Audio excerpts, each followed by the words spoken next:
Ladies and gentlemen, welcome to It's Rainmaking Time. This is Kim Greenhouse. It gives me great pleasure to welcome Rich Bergstrom. He is the founder of an incredible company called Ceramcor. We're going to be dealing with an aspect today of health and wellness that most people overlook. Well, you're going to want to pay very close attention today. Ceramcor was created to provide ceramic cookware so that there are no chemicals leaching into your food. Rich Bergstrom represented Corning Glass Works, the finest ceramics company in the world, and the makers of Corning Ware Cookware, Pyrex Bakeware, and Corel Dinnerware. He's had a huge amount of experience in this industry and in the business. Let's find out about this healthy cookware. Ladies and gentlemen, welcome Rich Bergstrom to It's Rainmaking Time. Good morning. Good morning, and it's wonderful to be here. Well, the first thing I want to ask you is, what is it that we need to know about cookware that is eluding us? 99.9% of all the cookware being sold in the United States, if not the whole world, is made of metal. And that could be either aluminum, cast iron, and stainless steel. Very durable. All those metal cookware companies make a very high-quality, durable product, and that basically is the sole function. And that metal cookware also does a great job of transferring heat, so you can caramelize onions and you can make eggs, and it's a very quick process.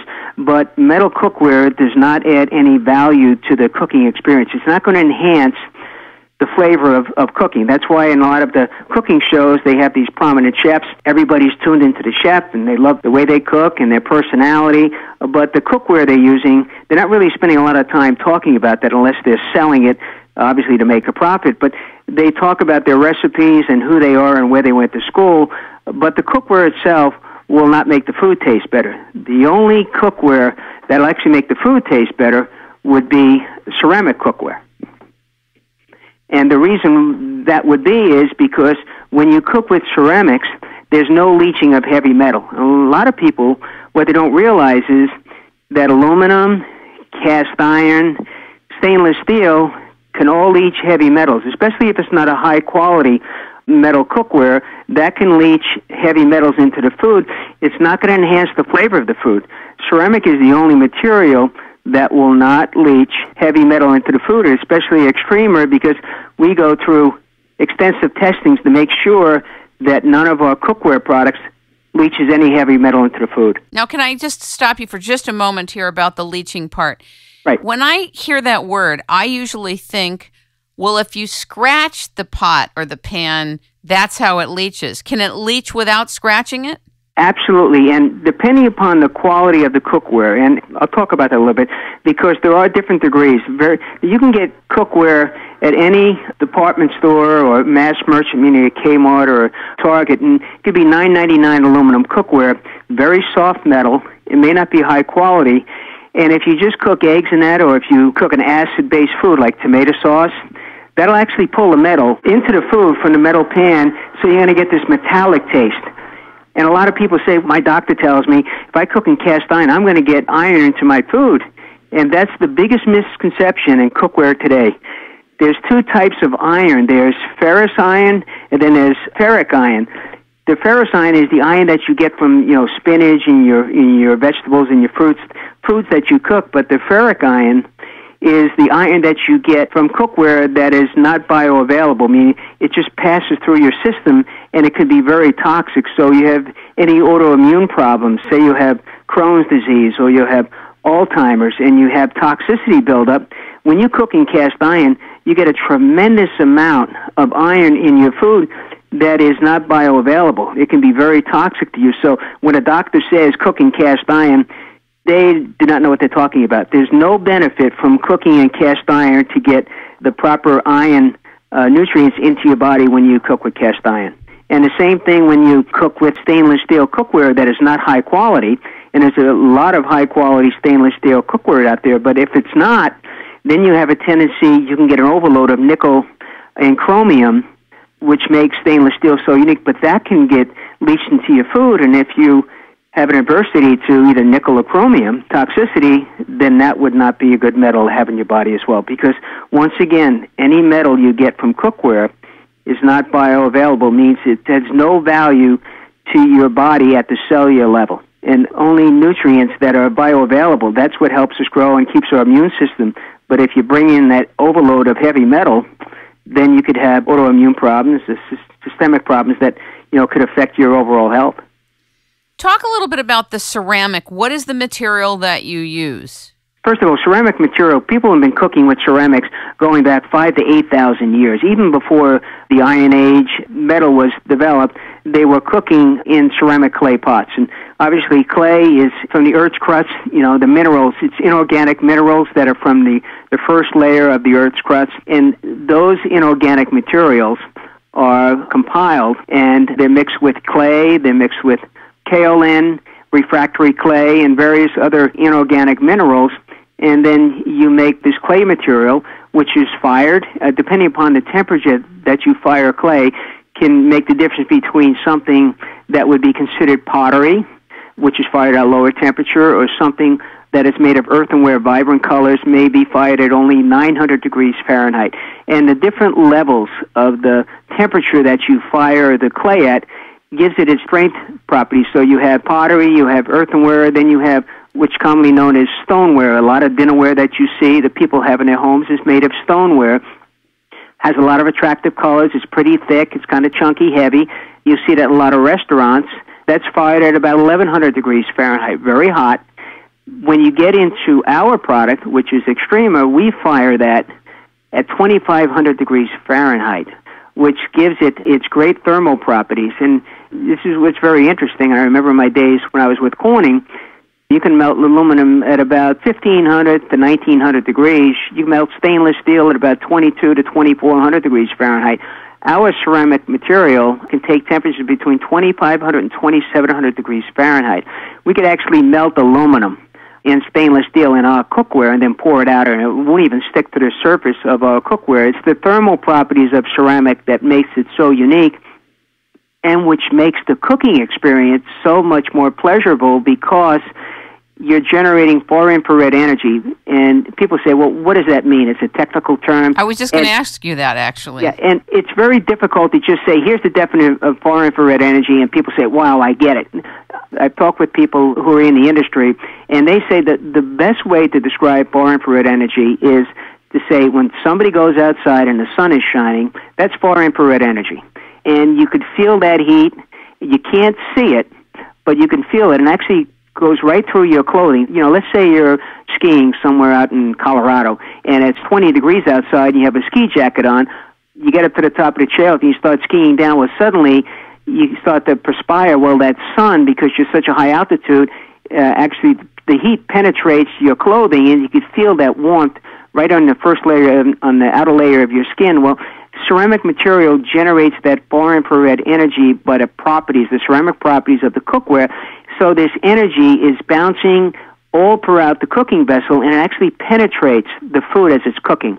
So it helps seal in the nutrients. When you cook with metal, whether it's aluminum, cast iron, stainless steel, it's very similar like on a barbecue grill. The surface that is closest to the flame, the burner, the heat, it burns the food from the outside in. When you put a steak on a cast iron skillet, the side that is down on the cooking surface is the side that gets charred or starts to cook. You have to keep turning that over to get the other side cooked. When you cook with ceramics, the heat penetrates the food, so it goes through the food and then it seals it in. So it actually enhances the flavor of the food. And the best way, I could talk about that, but the testimonies and the people that we sell our cookware to, and they come back and they say, listen, you cook an egg in our Xtrema, then cook an egg in something else, metal. And then you tell me, or you look at the color, the clarity, and then you tell me what egg tastes better. And I said, the proof is in the pudding, is in the taste. There's a lot of cookware out there that'll cook eggs faster, and the pan may be less expensive, but if you're looking at getting something that's going to make your food taste better, and you're not a Bobby Flay or a Rachel Ray, and you want the food to taste better without being a chef, then we recommend that you use ceramics, because it just enhances the overall flavor of the food, whether you're making soups, your stews, pies, because you don't have to worry about any metal leaching into your food. I'd like to talk to you about the non-scratch pans versus, what are the names of the pans where you have like a non-scratch surface? the cookware out there today, all metal cookware can be scratched. I mean, it's absolutely, I don't know of any metal cookware that can't be scratched. If you took some sort of sharp utensil and you rub that on, and a lot of people, they don't do it on purpose, but, they grab something metal and they rub it on the bottom of their cookware. Well, when you do that, whether it's anodized aluminum or stainless or cast iron, and you scratch that surface, and then what you're doing is you open up the pores of that metal, and that will just increase the amount of leaching. And when I talk about leaching, I don't want to say that metal cookware is poisoning America, but because there are a lot of people who their autoimmune system is functioning, and they don't have a problem with metal toxicity, because the body is designed, God designed that body so it leaches all the metal out of us, and because we do consume a lot of metal throughout the day, it's in the very air we breathe. A lot of people say, well, there's lead in the air that we breathe, and depending where you live and the auto emissions or near factories, there's air that we breathe, and our body is designed to expel that toxicity. The problem is when there's somebody who has an autoimmune problem, they can't expel that toxicity, then you get a buildup, and that's where problems come in. But with metal cookware, if that's scratched, that just increases the amount of leaching that could take place. The cooking surface on Xtrema is 100% ceramic. So that ceramic surface is much harder than steel. People can say, well, hold it now. I could take my aluminum pan, I could drop it on the floor, and it's not going to break. I said, I understand that, and ceramic does not have that property. But when it comes to hardness, if you take a sharp metal knife and you take it on an aluminum pan or stainless or cast iron, you can actually make a little, like, hairline gouge in that pan. You cannot do that with ours. If you took a knife and you tried to scrape the surface, what you would do is you see there'd be this metal mark, this gray metal mark on the cooking surface, and people would say, "Whoa, look at that! See, it just scratched the ceramic." And because we get calls on this all the time, and I remember in all my years with Corningware, that was the same issue. People say, "Well, look at that! It's leaving this big metal mark." I said, "No, it's not. What it's doing, it's taking the metal right off the knife, and now it's on top of the ceramic material. So if you were to take a cleaner, a little steel wool, that metal mark would come off. That's because ceramic, the hardness, the mold score on ceramic, the MOHN score on ceramic is almost to a 10, where depending upon the metal, it may be anywhere from a 6 to a 7 or an 8. So it's much softer material than ceramic. That's why we can say our product is 100% non-scratch. Now, what about non-stick? A lot of people really prefer pans that have a non-stick surface. I want to talk about that, and I want you to explain where you're at about it, what your company's policy is with this. Okay. There's a lot of misconception about non-stick, and we've been doing a lot of research in that because we actually do have a product that we are testing and have a non-stick coating, but non-stick per se, when people talk about non-stick coatings, 99.9% of all the non-stick coatings that are on products today are made have a thermoplastic coating. It's a plastic type material.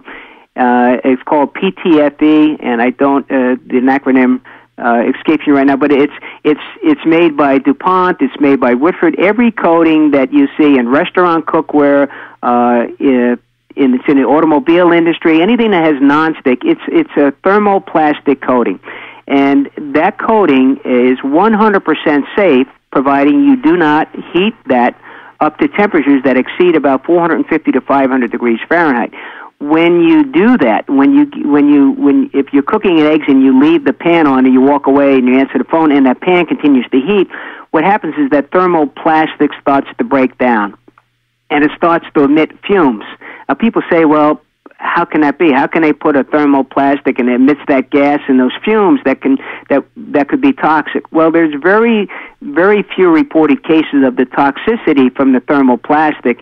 It was this gas. It was this chemical POFA, which was in the original Teflon. That's the material that caused the problems, more of the problems, when it was heated to very high temperatures.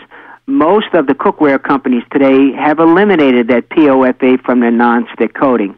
And that, so to reassure people, the coatings in a lot of the nonstick cookware today a lot safer than it was a year or so ago. What does that mean? Because a lot of times we as the consumers don't really get the inner details of what we need to know about this. Everything is safe relative to how you use that.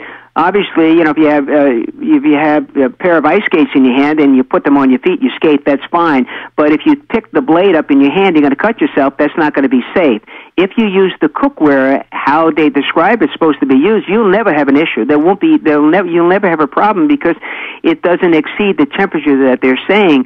When you run into a problem, even if you're using, I'll give you this example. If you're using an olive oil or you're using peanut oil, canola oil, any type of cooking oil, and you exceed the temperature of 500 to 600 degrees, the gas that's emitted from that oil, that burning oil, or the smoke from the barbecue grill when you're doing that, you know, you're making your barbecue chicken, is more toxic than the gas that'll be emitted from your nonstick coating. And people don't realize that. They make their chicken and their eggs, and the kitchen's smoking up a storm, but that'll do more harm to your autoimmune system than the toxicity from a nonstick coating. Yet nobody talks about that because they think it's part of the cooking experience when you breathe in the smoke. But if you're really into healthy cooking, when you barbecue your food and you get that charcoal grid marks on there, that's no value to your autoimmune system. That's the worst thing you could do because you're burning the fat and you're causing toxicity when you burn your food. If you really wanted to avoid any toxicity, you would steam your food like they do in Asia. In China and Japan and Korea, they do a lot of steaming. They don't do a lot of frying because it doesn't add any value to the taste of the food. In this country, Kim, we want everything to be fast. So nonstick coating was developed not to make the food taste better.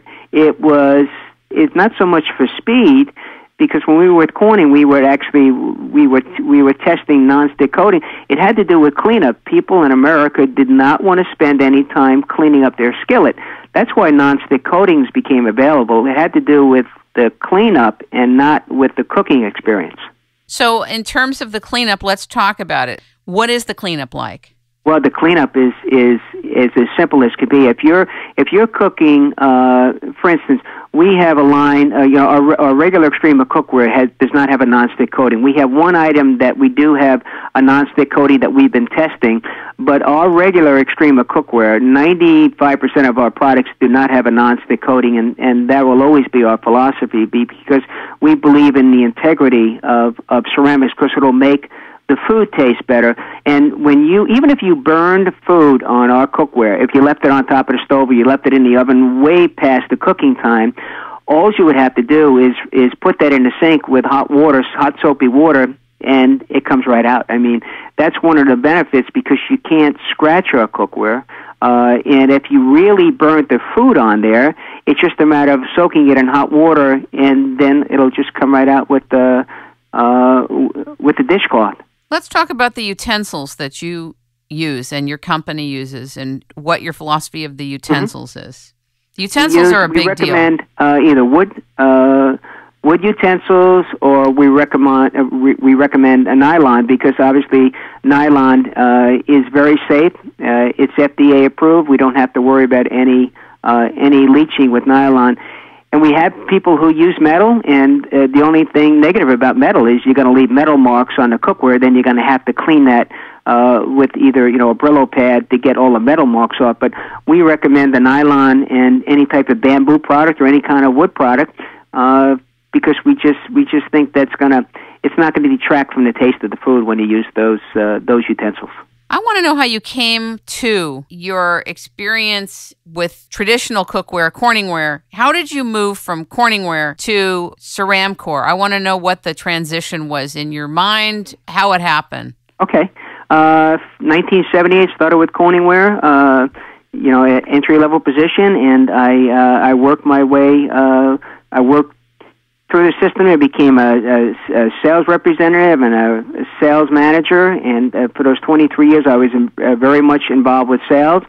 I did feel that, God gave me a little gift for products, and it would offer up various product ideas, but most of my expertise was in sales, calling on people like Target and Bed Bath & Beyond, all the department stores. And I started in Portland, Oregon, worked in Salt Lake City, Utah, then worked my way back east to the East Coast, and that's where I reside right now. But all during that time frame, I knew what the features and benefits of Corningware was, and it was the Corningware, phenomenal product, came from the space industry.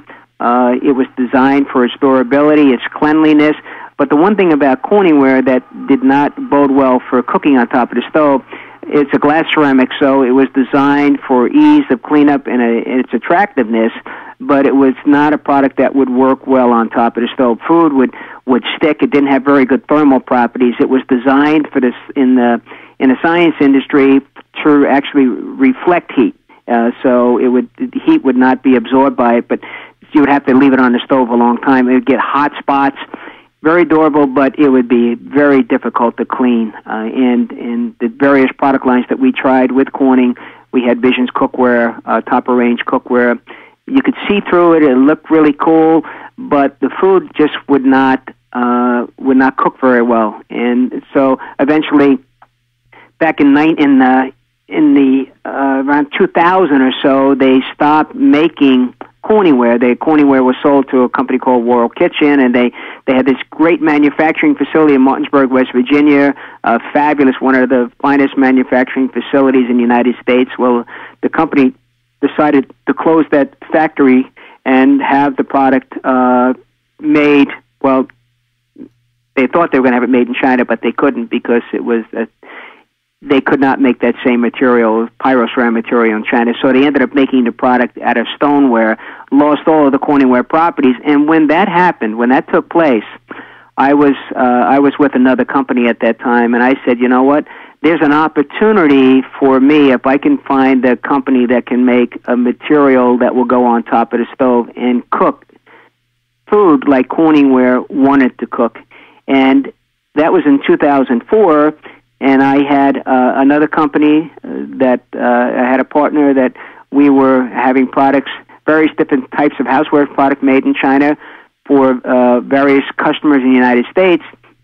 And in 2004, I was introduced to a gentleman who had this new ceramic material, and I was introduced to him, and then we worked together for about 3 years back and forth. I had to go back and forth to China, and vice versa, and it took about 3 to 4 years to develop that material so it would meet the standards that we had in place here in the United States. And then in 2008, we formed the Ceramcor company, another new company, and that's when we launched our product, started selling that product directly to the consumers online, and now I'm glad to say we're still in business, and our company is growing because of there's a consumer out there that I think is just ready to appreciate the features and benefits of this ceramic material versus what metal cookware would do. So it's been a 23-year experience with Corning, and then another 10 years on my own working with various other ceramic companies in bringing various products from China, and I was blessed to have this gentleman contact me and built this business. Having had experience in the manufacturing challenges and bringing products to market for my company, I know for a fact you've been through a huge learning curve and series of challenges with having to figure out what is going to be the right ceramic material, all these aspects to making it work. But my question to you is the following.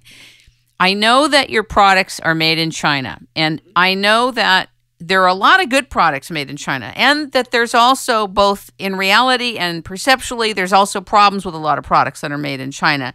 In this particular case, I think it would be very helpful to the audience to know how you went about your due diligence to make sure that the ceramic material that is used there is what, in fact, you're saying it is. Tell us how you did it. Okay, that's an excellent group of questions, and this when you start a business of this kind, you have to my vision was to have a product that stands on its own. The company is not about me. The company is about the product, and the brand is Xtrema. So we wanted to make sure that we had a product that actually stands by itself and is not inherent on any public endorsements by anybody or any chef, because the brand is going to sustain itself a lot longer than I am. So when we investigated having this product made, the finest place in the world where ceramics are made, the longest history in the world of ceramic manufacturing is in mainland China. It goes back 5,000 to 8,000 years. Because people will say, well, why do you have a product made in China and not in the United States? The ceramic history in the United States only goes back about 150 years. And the largest ceramic companies were making dinnerware and they were making glassware in the late 1800s, 1900s. Most of those companies don't exist any longer. And their ceramic background, if you take Corning, if Corning was not the manufacturer of ceramics in the 60s, 70s, and 80s, the ceramic history of this country would be really diminished. So when it came time to make this particular product, we said, you know what, this has to be made in China because, first of all, that's where they make the finest ceramics.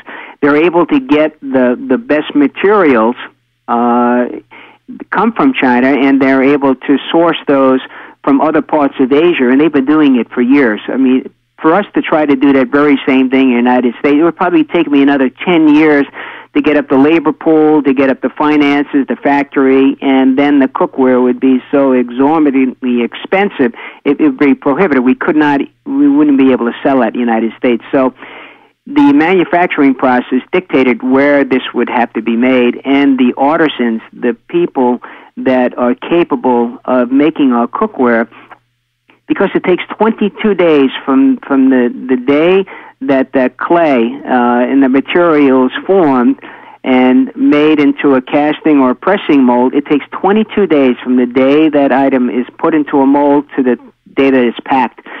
And that's what makes our product so unique. So each piece is, you could almost say, is handmade all 22 days worth. And we just could not do that in the United States and guarantee the quality that we could in China. And when I started this business, I said, listen, we are going to develop this company and we're going to develop this brand, and we really want to relate directly with the consumer, because it's the consumer that is going to determine whether this product is going to be viable or not.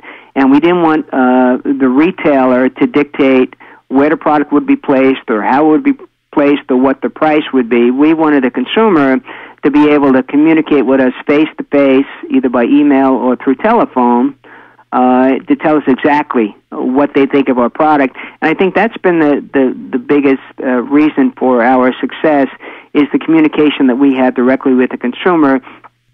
And we really got pretty bold as far as information. I think if you went on our website and you see the amount of transparency that we have, information about who we are, what we believe in, what we think our values are, and what we think that relates to as far as the values of the earth and keeping green and clean and giving back and making a difference, and then the amount of testing that we do with our product. And we're not perfect. We do make mistakes, but if we make a mistake, we will let the consumer know, and then we'll fix that. And we're always sort of evolving. We want this product to continually get better and better. And I think the biggest thing we've done is be much more transparent, and we believe in the integrity of ceramic material and this whole thing about toxicity and being green and being healthy through the environment. I think, like you said, 20 years ago, this material, people wouldn't really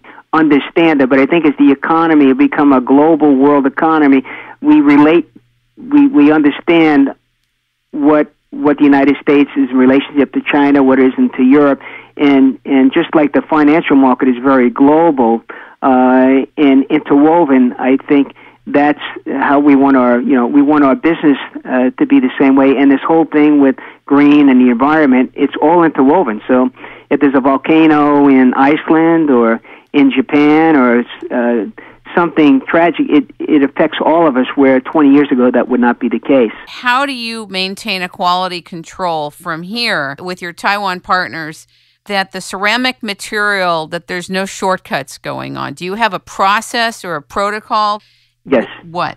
Yeah, we have just like in any manufacturing facility, whether it's in the United States or Europe, in China, the standards are put in place by the company who's having the product made. So, if there were, and I don't want to bring this up about the toy business, but a lot of the issues with some of the toys that were being made in China, they were making toys to the specifications that the United States designers and companies were having made. So even though the product, everybody blamed the Chinese manufacturing, the shortcuts were made here in the United States. They wanted to take quality out of the price. So to do that, you use inferior materials, but they don't make that decision by themselves. That is passed along from upper management. Somewhere they make those decisions to cut costs. We don't do that. Our material is very expensive. Our process is very labor intensive. We have a system set up to measure the material that we use, so we know that every piece of Xtrema is going to be made according to our specifications. We have our people in the factory. We go through 4 or 5 different levels of inspecting when a product is made, and if there's any air bubbles or impurities, that is pulled off the line, and if it can't be fixed, then we start over. I mean, that's one of the benefits of making products out of our clay material. Very early in the production process, you can pull that product, and you don't have to continue with the other 15 or 16 days. So it is a standard that we set, that we adhere to over there, and with our people, to make sure that when that product is packaged, it meets our specifications. And then even before our product is packed, we have it tested. People say, well, why do you test your product in China as opposed to testing it in the United States? Because if we wait and test our product for lead and cadmium and all the heavy metals, if we wait until it gets to the United States, would have spent all that time, energy, and effort to manufacture a product to ship it all the way to the United States. So we test that product for lead and cadmium under California Prop 65 and FDA lead and cadmium, because those are the two metals that really puts the biggest scare in consumers here in the United States when it comes to any type of dinnerware, any type of housewares products, any type of toy product or baby product. It's got to pass California Prop 65, which is the most strict lead and cadmium test anywhere in the world. So all of our product test and has always met those standards, and we're the only company that will keep those records in-house and make them available to consumers, and then we do publish those on our website. So we're constantly testing our products for lead and cadmium and also for heavy metals. And not only do we post our test results, but we also put our competitors. And that information can be secured by looking at our website. You can see how we stack up against some of the metal cookware manufacturers as far as leaching heavy metal. What is Pyroceram? Pyroceram is a trade name. It's a glass ceramic patented material that was invented by Corning in the 60s. It was for the space technology. It was they made it for the outside surface of these missiles, nose cones. As the rocket would enter the Earth, it would actually reflect the heat, and from that they came up with the idea to make Cookware, and that's exactly how that product came to be. It was a scientific product that they brought into housewares. Our product is a housewares product, and we're not really going towards the scientific end. I mean, that people have asked us about that, but we're really most interested in what our product will do for the whole cooking experience. Is it true that there is thermoplastic even in glassware today, that you have to really look? Well, I don't know if there's. I really am not aware of the thermoplastic in glassware. That would be something I have not heard of yet. That doesn't mean that's not the case. But I know Corning is making bendable glass. So if that is thermoplastic in the glass, and that's what's making it bendable, I know that's a product that they're looking at. I think in the next 3 or 4 years, you will actually see from Corning will be bendable glass, which will be absolutely revolutionary. That will be absolutely phenomenal if they can make that happen. What are some of your challenges as a pioneer and leader in your particular field and focus? I think it's getting the word out. I think it's like David against Goliath here. We are such a small, insignificant player when it comes to cookware. We really are. In the days of Corning, now Corning was a very big powerhouse, and they would do hundreds of millions of dollars in ceramic cookware. But we don't. We're not. We don't have the financial power of a company like Corning when they were making their Corel, their Pyrex, and their Corningware. So we're very, very small. We're a company that has no debt. We don't overextend ourselves. We rather grow organically ourselves internally, and we just think that'll give us a solid foundation, and it'll make us more dependable on each other. We won't have to make foolish decisions based on finances or just growing for the sake of growing. So we think our biggest challenge is getting the word out for people to understand the benefits of ceramic, and I think the more companies that embrace ceramic cooking, it's just that same philosophy. You put a McDonald's on one side of the street and you have a Burger King, and both businesses thrive. There's not a lot of companies out there making ceramic cookware, so if there's high quality competition for us, then that'll only make us better. So right now our biggest competition is just obstacle is getting people to understand the benefits of ceramic. And the most difficult part of that is people always say, well, ceramics can break. And I said, absolutely, dinnerware can break, your Waterford crystal can break. But, I've been cooking with ceramics since 1978, and I've only broken 1 or 2 pieces of Corningware in all those years, and I've never broken a piece of Xtrema. That's not to say that it can't be, if you drop it, it will break. We understand that. But we believe that when you change the paradigm of cooking, where you don't bang your pot and you don't clank it, and you treat that pot like you would, your dinnerware or anything else that you really treasure, you're going to be more careful. And once you learn that, then the benefits far exceed the durability factor. I mean, it's just not. We'll never be able to make unbreakable ceramic cookware. At least I could say we don't have that right at our fingertips. Someday we hope that we can venture in that direction, but the material that you use to make ceramic, it gives you the thermal properties, really prevents it from being durable. The more durable you get, then you lose the thermal properties. So there's there's thin line where you get from cooking, enhancing cooking, to just being durable like Corningware. And we rather be more of a cooking vessel than something that's durable, because that's what you get with metal cookware. I have a feeling that the demand for your products are going to overtake your supply. That would be, I would say, please have the consumers challenge us on that, because we have a factory that it would be really hard-pressed for us to not be able to keep up with the supply. I mean, I don't think on a manufacturing level that would be a problem. It's how many will you have available, like in the U.S., to sell at one time. Like I noticed that the wok's not available until November because, you don't have it in stock. So that kind of a thing. More like having things in stock because people want it. That's because we are growing faster than we thought we would. So that's what I mean.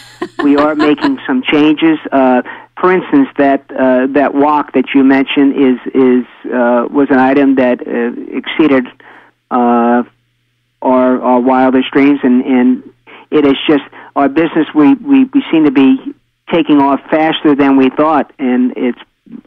Being on a show like yours obviously will make a huge difference, and because the people that listen to you or people that want to make a difference, they're looking for something different. Than they're highly educated. They do a lot of reading, investigative work. They're people, I call them change agents, and that's the people that are attracted to our cookware are always looking for new challenges, adventurous. They just want to just keep pushing and pushing, and that's what we're most excited about. They're not complacent, and that's why we're excited about launching our product here in the United States, because I think the most sophisticated customer for ceramics is in the United States. Even though the Asian population, they cook with ceramics, they don't understand, having traveled extensively in China for the last 12 years, they don't understand the benefits of cooking with ceramic. They cook with ceramic because there it's less expensive, at least the ceramics they're using, but the sophistication of our material, our product, is unique to the United States, and it's the country that we want to launch because they're just so knowledgeable and they're so accepting of new products. Where in the rest of the parts of the world, they're just not. They don't move as quickly. This is also a very health conscious country. Yes, it is. That is preoccupied with longevity and well-being, and with anti-aging science and medicine coming in. People are way more knowledgeable, and they're going to invest their time and energy, and they're going to make sure that they have the healthiest things around them they can. What about Europe? Well, Europe has some very, very strict standards when it comes to lead and cadmium.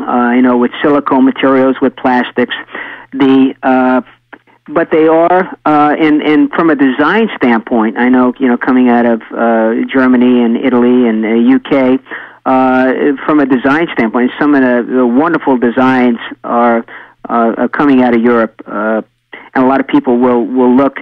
They'll go to various shows in Germany to see exactly, what the new styles and what the new colors are. But the sheer volume of product growth pales in comparison. There's nowhere else in the world that they pale in comparison to what the United States is capable of doing, both in acceptance of new ideas.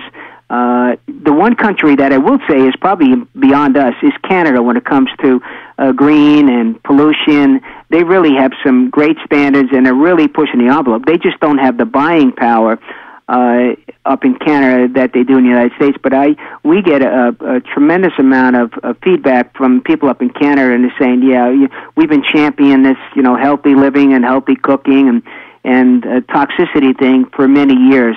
It's just not a real big buying resource yet up in Canada, and we hope in the future to have a distributor set up in Canada that we can ship throughout Canada, because right now it's very expensive with the duty and the tariffs that you would have to pay to ship from the United States our material into Canada. It's the only thing that makes it a little difficult to sell to our Canadian friends. But Europe, I think it's United States, Canada, then I think it's Europe, and Australia is also a very good.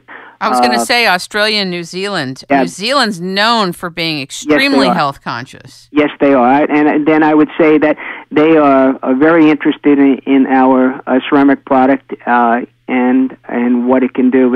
And then the rest of the world, Asia being probably lagging behind only because they don't think in terms of the new products. They kind of look for the United States from a design standpoint, and that's why we designed it here in the U.S. and having it made in China.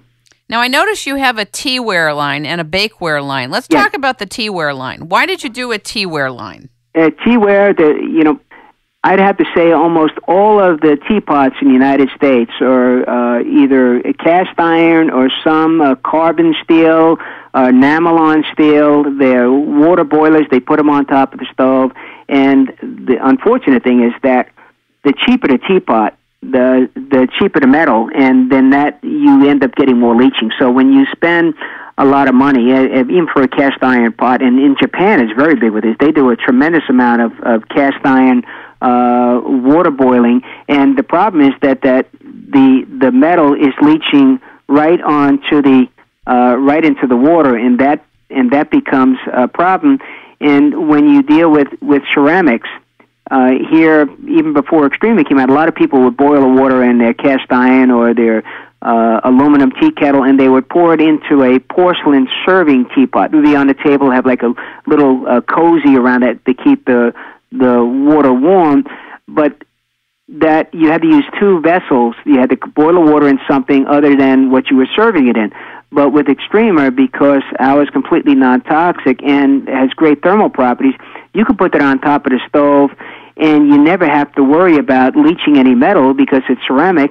And we make the only top-of-stove ceramic teapot in the world. Nobody else makes a ceramic teapot, so you could boil the water on top of the stove. You could take it right to the table, and then you could put it back on top of the stove. Or you could put it back in the refrigerator if you wanted, because there's no leaching. Nobody will boil. You shouldn't boil water in metal and then take it to the table when it's not that attractive. And you're not going to store in metal. You're going to put it into some either glass or ceramic bowl or bowl or serving vessel. You're not going to leave it in the metal, but with Xtrema, you don't have to worry about that. That's the same thing with a cookware. A cookware can go from top of the stove. You can make macaroni and cheese under the broiler in the oven, and then you could take it to the table because it's a ceramic vessel, and then you could put it back in the refrigerator or in the freezer. Same thing with our cookware. You have 1.5 quart, or you make chili, you put it on top of the stove, put it to the table, and then put it in the refrigerator. You don't have to worry about leaching. You don't have to worry about using another vessel. And so it just cuts down the expense of having to buy, other serving bowls. And it's just more versatility when you use ceramic than it is when you use any other type of, whether it's plastic or any other type of metal, because it just gives you more versatility. Well, I'll tell you that I think that Europe would love your products, and I think the French would love your products because they're extremely health conscious. They have very strict laws about chemicals and processed food. Everything there is fresh. Yes. And I interviewed Mireille Giuliano, who wrote French Women Don't Get Fat, twice in the last year. And I just have a sense that they would just love your products. That would be wonderful. And we actually do have, in the UK, we have a customer called Red 23, and they're an internet company, and we've been doing a pretty fair amount of business with them, and we're kind of excited. They actually have been selling our product in Europe, and we hope to, God willing, build that business with them, because we do know that there's a customer in Europe that is wants to make this move to ceramics, and there's just not a lot of avenues for that. So hopefully we can build that business and have a distributor there in the UK that can service all the various countries. From the UK, that would be a blessing. That would be incredible. Talk a little bit about your journey through some of the politics of being a front runner in this area. Share whatever you feel is pertinent, what you've gone through or what you noticed, because in politics, when you have an innovation, and this is not considered outside of your area a disruptive innovation yet, because until it has a more integral click into the market, but I feel it could be a disruptive innovation. What are some of the challenges you've gone through when you realize there is some politics in it? And I don't want to make this up. If you haven't suffered or been through any of that, that's fine. But I'd like to know if you have been through challenges that seem like there's politics in the industry and you're getting pushback from the industry. The biggest obstacle we had to overcome is because we went to several of the shows, the gourmet show, international gourmet show, and where all the various major retailers in the United States would come, and we had a very elaborate booth set up there. And I remember we did that for several years, and we were at a World International Tea Show. And what was interesting is everybody who came, all the different retailers who came to that show, basically said, "You're not going to make it. You're not going to be successful." They see no need for ceramics. Why would you need ceramics? And we told them all about the features and benefits and the health.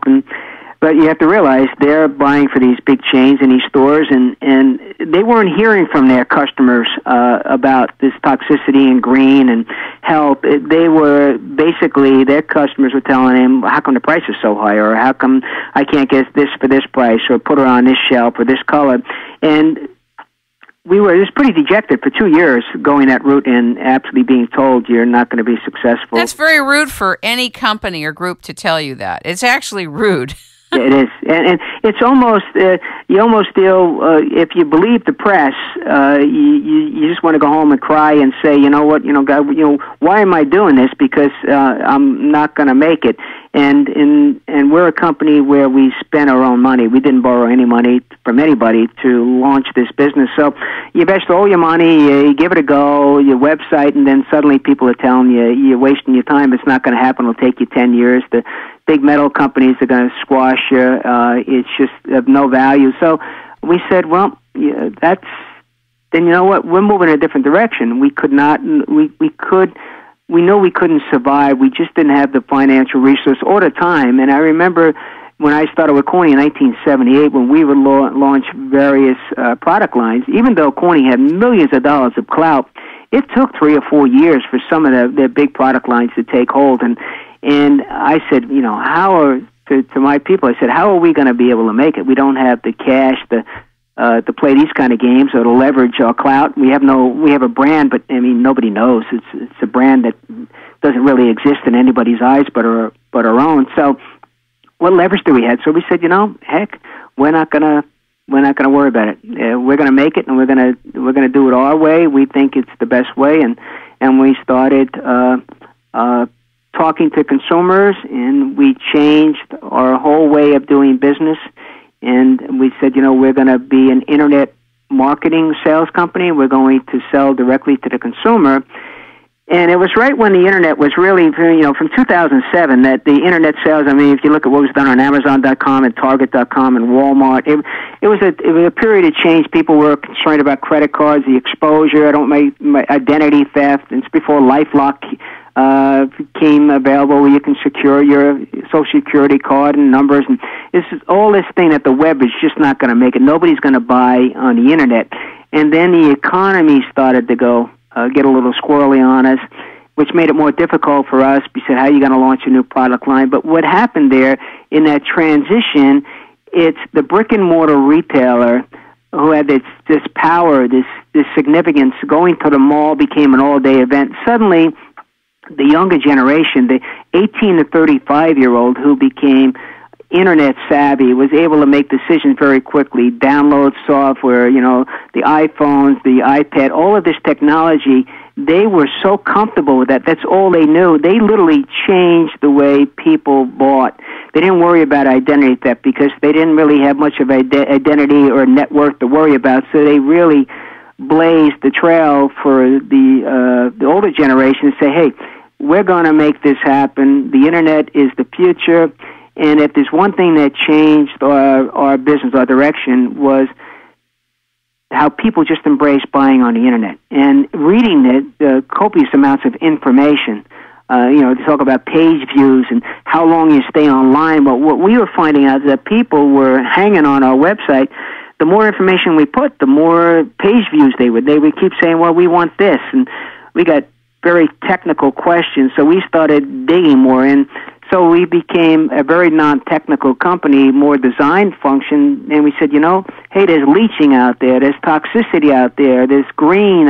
All of these things started to move us in that direction. There's this whole area of health where if we were to continue going through mainstream retail, we never looked at this because we were only being concerned about selling volumes of product at a certain price, and the retailer would dictate our success, when actuality it's the consumer who really uses the product, and that's our future. So it really was a blessing to have all that negative people saying he's not going to make it because it slowed us down. And then, lo and behold, the internet business really started to pick up, and now there's no question that we're going to be an internet company, and we're going to sell directly to the consumer, and we're going to just make that experience as pleasurable as it possibly can. And we pride ourselves on satisfying the customer, being very good at customer service. And if we have to be small to do that, then we will, because that's the most important thing. We're a company that's not motivated by money. I never got started this business to make a lot of money. I wanted to do this and make this company something that could add value and make a difference. I always believe that God put us here on earth to make a difference, not to just be veggies and just hang out there and veg off the rest of the world. We gotta do a small part and in a small way, and I think we're kind of doing that, and we hope that we can continue to do that. And we know there's going to be many obstacles, but I think it's been a blessing in disguise that we were sidetracked like that for a couple of years until the internet took off, and I thank the young people out there because they've really just embraced this whole new way of cooking, and it's really helped us. I so much appreciate your time today. I have ordered your 26-piece summer set, your summer special, and look forward to getting a wok when it comes in, and your teaware. I'm not much of a baker. I'm not either. Have you had a request for other types of colors, or have you looked at other colors? Yeah, we have, and it's something we are working on even as we speak. When you fire our product at 2,500 degrees Fahrenheit for a period of 25 hours, for 24 hours, I'm sorry. What happens when we have this high gloss black color, and it took us about a year or so to get that high gloss finish. Prior to that, it was a matte finish, and it would get blotchy during that firing process of 24 hours. And then we were able to fix that to make it this vibrant black. So it took about 2 to 3 years to be able to come up with this high gloss black color.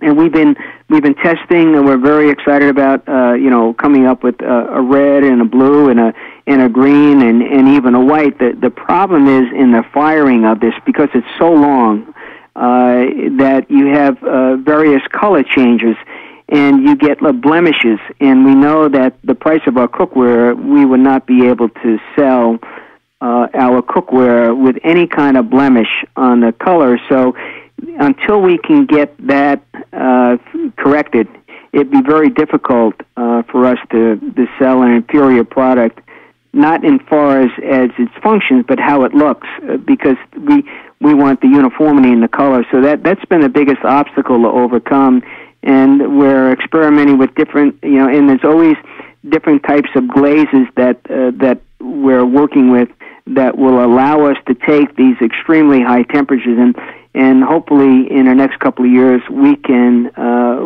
figure it out, because that would really help. A lot of consumers really bring color into their kitchen. Unfortunately, we're just not able to do that. Very few people would ever know the length of time something takes. Just talking about color, what you would have to go through to even be in the process to bringing through other colors. I do want to ask you about what chemicals are in the glazes. Well, there are no chemicals in glaze, and this goes for all ceramics. When you glaze any ceramic product, whether it's a flower pot, whether it's dinnerware, whether it's a vase, or any type of teaware, or bakeware, or cookware, the glaze is made of various oxides, and there are metal oxides, and when they're fired, all the impurities are burned off, and it makes this hardened surface, this shiny, hardened surface. The only time you run into a problem with a glaze is if you're using very vibrant colors and fired at low temperatures. You'll see a lot of earthenware products maybe coming from Mexico, or some of it coming from Italy. It's very decorative, and the more vibrant colors you get, your reds, your blue, and red being the most difficult, the more vibrant colors that you have in ceramics that you're using, you can get those great colors when they're fired at very low temperatures, 900 to 1100 degrees Fahrenheit, and that's where you can run into problems where you're not burning off the lead and cadmium because it's not fired at high temperatures for a very long time. It's just like when you make steel. You burn all the impurities off when you make that steel, and it hardens it. Well, the same thing with ceramics. It's the firing temperatures that give it its durability and also its thermal properties, and with that glaze, it burns the impurities off. Now, with our product is that high gloss black color, and our glaze material, because it's fired at 2,500 degrees, it gets so hard, it's so hardened, and any impurities are burned off. So when somebody says there are no chemicals in the glaze. There are various oxides and minerals that are used, just like in all ceramics, but it's the firing temperature that hardens that. And when you have your cookware tested for lead and cadmium and heavy metals, that's what is tested. It's the glaze at the outside, because the various testing materials that they use will actually, if there's any impurities, it'll actually pull it from the glaze and tell you whether you failed to pass the test or not. So if a company is testing for lead and cadmium and heavy metals and it passes that test, there's nothing in the glaze or the ceramic material that is going to leach. And that's the key, is you got to make sure that the ceramics you're using is coming from a reputable company that will test their products under this California Prop 65 standards, because once it has that protection and you have that proof, then there's no liability. I mean, you've solved for that, because you would be liable if you didn't pass those particular standards and you said you were passing them. So it's a matter of integrity and accountability, and that's what we've done, is we make ourselves accountable to that, and we only ask that other people that are manufacturing ceramics or any type of material is to be able to prove that you are passing the United States testing standards, so it is safe for consumer usage. Have you ever surpassed the standards? There's no such thing as surpassing.